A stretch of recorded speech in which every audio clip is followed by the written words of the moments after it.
Hello, this is Sun Tzu, and I'm here with Gnimsh, who will be playing in the Hearthstone tournament in Group C. Now, you just found out who you're going to be playing against. You're going to get Kaldi from VVV and Naboot.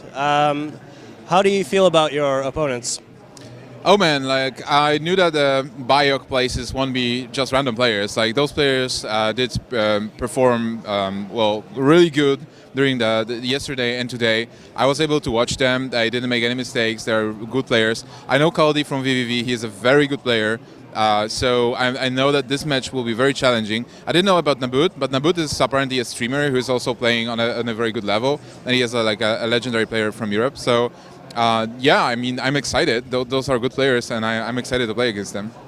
Yeah, and one of the big subjects that's been going around between the guys who are in C and D groups was the fact that when the BYOC players, they'll get to change their decks. Now, we've just gotten a admin decision that you will be able to change as well.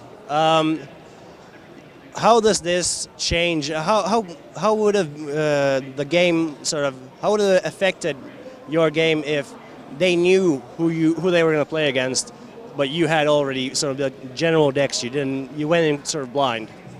So this is pretty dangerous because if the guys put enough thought into deck building, it will put us in a dangerous situation. Well, the most important thing is like they will be facing us right now. This is top 16 battle, and we are battling for the money. Like if they win against us, they are in the money in the top 8. So it wouldn't be like not reasonable to actually throw away top 8 and just do everything to actually get into top 8.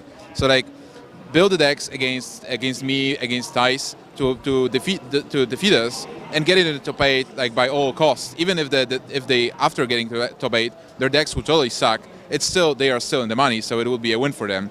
So also both me and Thijs and Garen and Amaz, we are known for our playstyle, so they could probably expect what kinds of deck are we playing, because we are playing in league tournaments. We're like showing a lot what we like, what we are playing. So it shouldn't be that difficult to actually adjust to our playstyles. Yeah, indeed. And what's for you then? What is the balance that you're striking in terms of like you have to win the group, but then after that you have to still. I know you want to be there in that #1 position, and a lot of people expect you to go very far. So how are you going to strike that balance? Like, how difficult is it to decide how much emphasis do I put on winning this group? So it's quite difficult actually, because we are playing the best of 3 matches, and a best of 3 match favors the player who wins the first game. So it's kind of like we're using counter decks, but on the other hand, it's like if I lose the first game, then I take a counter deck to counter the deck that I lost to. My opponent will get a counter deck for the final game, which will decide the match. So I will have a bad percentage. So I was mostly thinking about having decks that are actually all-around good decks that can win against everything. Also because when I will, hopefully when I'm in the final of the tournament, like everybody will know every card in all of my 3 decks, because I will have to use all of them to actually get there. So it's better to not surprise my opponents that much. It's like to have consistent decks. So that would be my strategy. But now when I can resubmit my decks, I'll have to rethink it, because I know that my opponents can actually prepare the decks that can beat my style. Yeah. And as you said, you are one of the guys who were among the very first to start taking part in this competition. You were in the first ESGN Fight Nights. One of the few from those very first Fight Nights who are still considered very, very top level player who's been consistently up there. How does that sort of affect it? Because you are so well known, and you also play such an archetype that. How does that sort of change it for you? Because everyone sort of thinks they understand how you're thinking. So how do you react to that in terms of your picking like which deck to open with and so forth? It's a very interesting question, because fortunately I had experience with that in WoW TCG when I was playing on the top level, but it really changes everything, because I have some kind of a fear of equity when I play against people, because they know me, they know that I'm successful, so they are kind of making different plays and they try to adjust to play against me, so I can use it to actually defeat them. But on the other hand, like my playstars are known, so they can prepare exactly to face me with their decks. So then I have to outsmart them and actually like change my style a bit and adjust myself. So in general in card games, it's really important to not be stuck to exactly one style, because it's easy to counter. It's important to be a flexible player that can play anything, and mostly like the best deck that's in the metagame, and that's not necessarily an aggro or control. It changes with every shift of the metagame. Yeah, definitely. Now you were always sort of, even when the game was really, really slow, you were always the guy playing these fast decks. Is that just sort of, at what point in your card playing career did you realize, I just like to be that aggressive? I don't want to respond. I want to be the one who dictates the tempo. I think it was like 20 years ago, actually. Like from the beginning, when I was playing Magic the Gathering, I always favored like the green color, which is very, well, the green and red, which is very aggressive combination of small creatures and big creatures, so like dictating tempo. And I like the fact that the cards, like you play the card and something happens, instead of like not doing anything and reacting to your opponent. I like the fact that you play the card that has charge and can instantly attack, like there's instant interaction with the other player.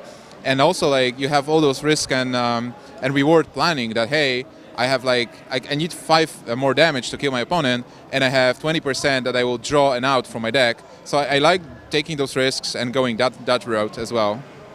Yeah. As you said, like you've been playing card games forever, and a lot of the guys who came in the first wave, they've sort of been playing different types of competitive games for a long time. Now we've got the sort of second wave, these lesser known guys who sort of started making it good on ladder, started making it good in the open tournaments, and we're starting to see them get picked up by teams. Gara, for example, I talked to Reynad, and he's basically like, oh yeah, this guy who I've never heard of, who gets like 15, 20 views on Twitch, he just messaged me and said, I'd like to be on your team, check me out, see what I've got, and now he's actually seated him in one of these groups directly. So how do you feel about sort of that generation change that's happening, and what do you expect from this new generation? It's kind of scary, actually. Like there's each time there's a lot of new people playing. There's a lot of hidden pros, like people who are really good at the game, but they didn't have a chance to actually show their face. So like every tournament, you always see new people coming into the pro scene. And on the ladder, like they play there all the time, so you face the same people all the time.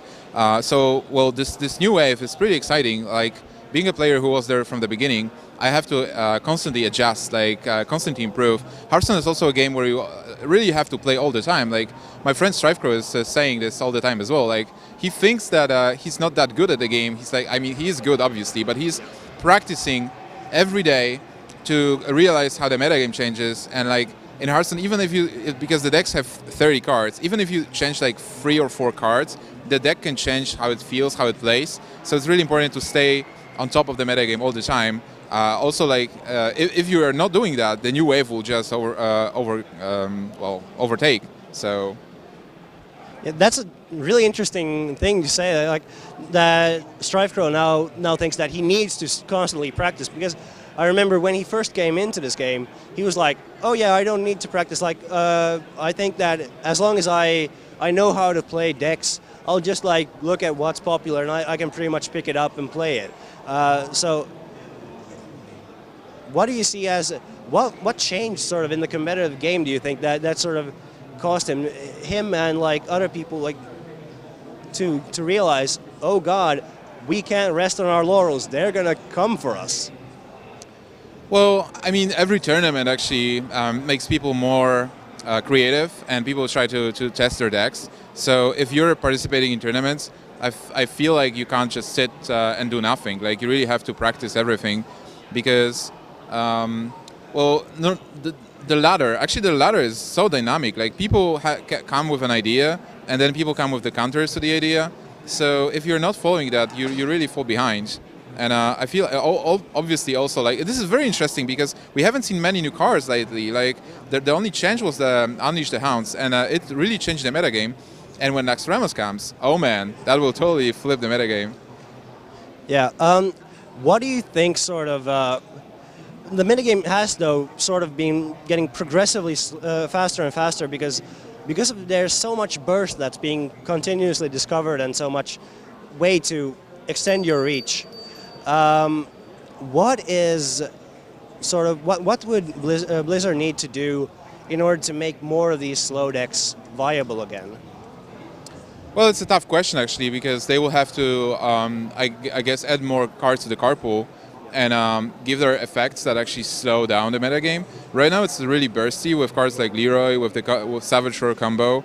The problem is, like, if you taunt a lot. I mean, I don't feel like Blizzard really wants to have a stale metagame, like with decks like Frost Mage or like Super Control Warrior, because then like the game is not that exciting to watch, because people just armor up, they just draw cards and nothing happens, and then the game is finished like in 2 turns when they play Alexstrasza and finish the game. So kind of like from the design perspective and Blizzard's perspective, I feel like they are kind of happy about the fast metagame, and I still believe that there is some room for improvement. Like we've seen Senjins and Miracle Row, we've seen Druid decks with a lot of taunts, so, and a lot of heal as well. Maybe Paladin can be played with a lot of heals and taunts as well. So it's really hard to say, but I'm definitely thinking that when Naxxramas drops, people will try to play slower decks, but I'm not sure. Like Nerubian deck from Naxxramas seems like a very aggro-ish card, so maybe the metagame get even faster then.